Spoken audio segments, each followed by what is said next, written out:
이거를 외우시는 게 도움이 돼요. 이게 시험에 잘 나오기 때문에. 자, 이것을 암기하는 방법을 외우시고 최국 별표 생보자무입니다. 자, 여기 별표, 여기 별표입니다. 자, 이렇게 암기를 하셨잖아요. 그러면 나머지가 공공부조 실시상의 원칙이다. 이렇게 정리를 하시라 이 말입니다. 그리고 이해만 하시면 되는 건데요. 자, 첫 번째가 최저생활보장입니다. 최저생활보장. 두 번째가 국가책임의 원리입니다. 국가책임의 원리. 그 다음에 생존권 보장입니다. 그 다음에 보충성의 원칙입니다. 그 다음에 자활조성의 원칙입니다. 그 다음에 무차별 평등의 원리입니다. 이렇게 해서 모두 6가지가 있다라고 말씀드릴 수 있는데, 자, 최저 생활보장, 이 최저 생활보장하고 그 다음에 여기 있는 자활조성, 이 두 가지가 바로 공공부조의 목적이거든요. 공공부조의 목적이 이 두 가지가 됩니다. 땡땡 최저생활보장, 최저생활보장과 그 다음에 자활조성 또는 자립지원이라고 하죠. 자활조성이라고 쓰겠습니다. 동의어니까요. 상관없습니다. 자활조성이라고 쓰고, 그 다음에 여기 최적생활보장 아닙니다. 최적생활보장으로 시험에 나온 적이 있어요. 최적생활보장 아니고, 그 다음에 여기 국가책임이죠. 국민책임의 원리가 아닙니다. 국민책임의 원리가 아니라 국가책임의 원리고요. 그 다음에 이 보충성이 있는데, 보충성의 원칙은 앞에서 말씀드린 대로 자산조사와 연관성이 있습니다. 자, 보충해주기 위한 것을 결정하기 위해서는 소득과 재산, 부양 의무자 이런 거를 따져야 되는 거죠. 그 다음에 두 번째가 빈곤의 함정과 연관성이 있습니다.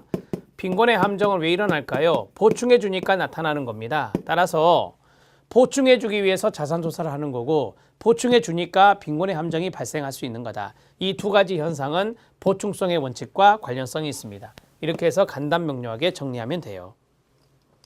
자, 교재를 얼른 보겠습니다. 공공부조의 원리 최국 생보자무가 암기법이고요. 생존권 보장의 원리입니다. 모든 국민은 누구나 생활이 공공에 처했을 때는 국가로부터 보장을 받을 권리를 가진다는 의미고요. 국가 책임의 원리는 생활이 공공한 모든 국민에 대한 책임이 국가에 있으며, 오늘날 공공부조 재원은 바로 국민의 세금에 의해서 충당되므로 궁극적인 책임을 국가가 지는 겁니다. 자, 그 다음에 최저생활보장의 원리입니다. 2번과 3번은 벌표 하나 쳐야 되겠죠. 체킹하십시오. 이 제도에 의해서 급여를 받는 자는 최저한도의 수요가 충족될 수 있는 정도의 생활을 모든 국민에게 생존권 보장을 위해 보상하는 것이며, 모든 국민이 최저한도의 생활이 객관적으로 보장될 수 있도록, 그리고 이러한 보장을 위협하는 원인을 배제하는 조치를 취하는 원리입니다. 자립조장, 자활조성의 원리가 나왔죠. 거기도 체크하시고요. 최저생활을 보장하는 것만이 아니라 궁극적으로 생활에 어려운 자의 자립을 조장하는 것을 목적으로 하며, 자활조성이란 경제적 의미에서 자활뿐만 아니라 인격적 의미에서 자활을 동시에 의미하는 것입니다. 무차별 평등의 원리, 모든 국민은 법률이 정하는 요건을 만족하는 한 누구든지 차별 없이 평등하게 법률의 보호를 받을 수 있다는 원리이며, 인종, 신조, 성별, 신분에 관계없이 평등하게 보호를 받을 수 있다는 것입니다. 보충성의 원리 체크하셔야 되겠죠. 급여를 받는 사람은 그 전제 조건으로서 개인적으로 가능한 모든 자원을 동원하여 생활 유지에 최대한 노력해야 되고, 그렇게 노력하더라도 부족할 경우에 그 부족한 부분을 급여로 지급한다는 의미입니다. 동그라미 1, 빈곤의 함정과 동그라미 2, 자산조사와 관련성이 있다. 거기에 형광펜 밑줄 쫙 그어주시면 됩니다. 공공부조 실시상의 원칙을 보도록 하겠습니다. 1번은 신청 직권병행 원칙입니다. 법제에서 배우셨죠?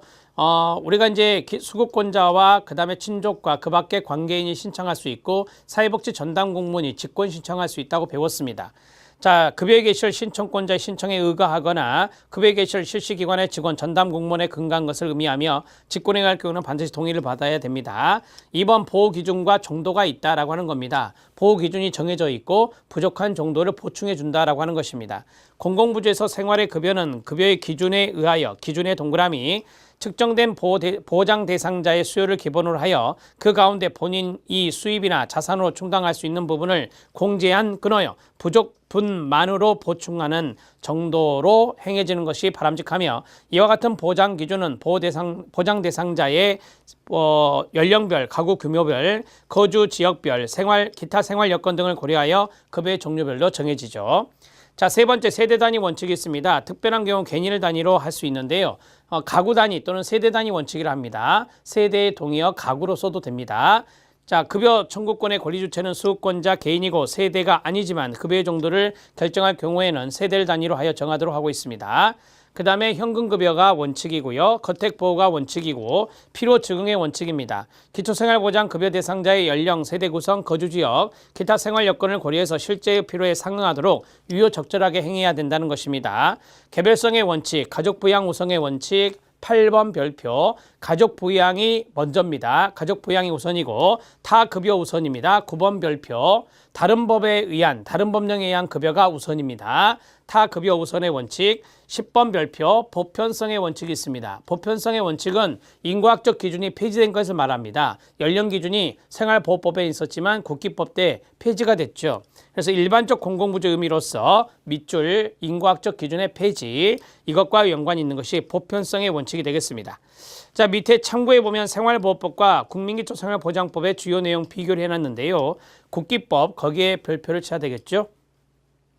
국민기초생활보장법은 일반적 공공부조를 하고요. 생활보호법은 18세 미만 65세 이상이라 해서 인과학적인 구분이 있었어요. 그래서 범주적 공공부조를 하는데 국민기초생활보장법은 이러한 인과학적 기준이 폐지가 됐기 때문에 99년도에 폐지가 됐기 때문에 일반적 공공부조다 이렇게 말하는 겁니다. 자, 법적 용어를 보면은 저소득층의 권리적 성격이 강화됐어요. 수급권자, 보장기관, 생계급여 이런 말로 바뀌었거든요. 그 다음에 대상자 구분을 폐지했다. 단 근로능력이 있는 사람은 복지병이 우려되기 때문에 18세 이상 64세 이하로 근로능력이 있는 사람은 이 연령을 구분해 놨죠. 자, 그 다음에 넘기시고요. 대상자 선정 기준이 있는데요. 소득 인정액이 급여별 선정 기준 이하인데 우리가 이제 급여별 선정 기준이 다 틀립니다. 뒤에서 말씀드리겠지만 생계급여는 30%고 의료급여는 40%예요. 중위소득의 30, 중위소득의 40이라 이 말이에요. 그 다음에 주거급여는 이제 2019년부터서 44%가 됩니다. 그 다음에 교육급여는 50%가 돼요. 이게 바로 급여별 선정 기준 이하다 이 말이죠. 부양무자가 있습니다. 부양무자 기준을 안 보는 게 두 개 급여입니다. 교육급여와 주거급여인데 이거 나중에 말씀드릴 거고요. 그 다음에 밑에 소득인정액의 개념이 나오죠. 법제에서 다 배웠습니다. 개별 가구의 소득평가액과 재산의 소득환산액을 합산한 금액이 되고 부양의무자는 수급권자의 1촌, 2촌 하면 안 됩니다. 2촌X, 1촌의 직결정 및 급여자를 말합니다. 자, 그 다음에 급여 수준이 있는데 뭐 생계급여, 주거급여, 긴급급여, 의료, 교육, 해산, 장제, 자활급여 등 이런 것들이 있습니다. 우리가 이제 암기법이 어떻게 외우죠?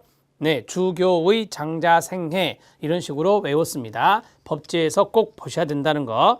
자활지원계획은 예전에 생활보호법에는 없었어요. 신설된 것이다 라고 보시면 되겠고요. 자, 여기까지 해서 국기법 공공부조에 대한 내용을 쭉 숙지해 드렸습니다. 우리가 이제 국민기초생활보장법은 법제론에서 아주 디테일하게 배웠기 때문에 거기에서 여러분들이 취하시면 법제 정책에 나오는 문제는 다 풀어낼 수 있습니다. 걱정하지 않으셔도 되고요. 자, 네 번째 사회적 배제가 있습니다. 사회적 배제에 대한 기본적인 내용들을 쭉 정리해 드리겠습니다.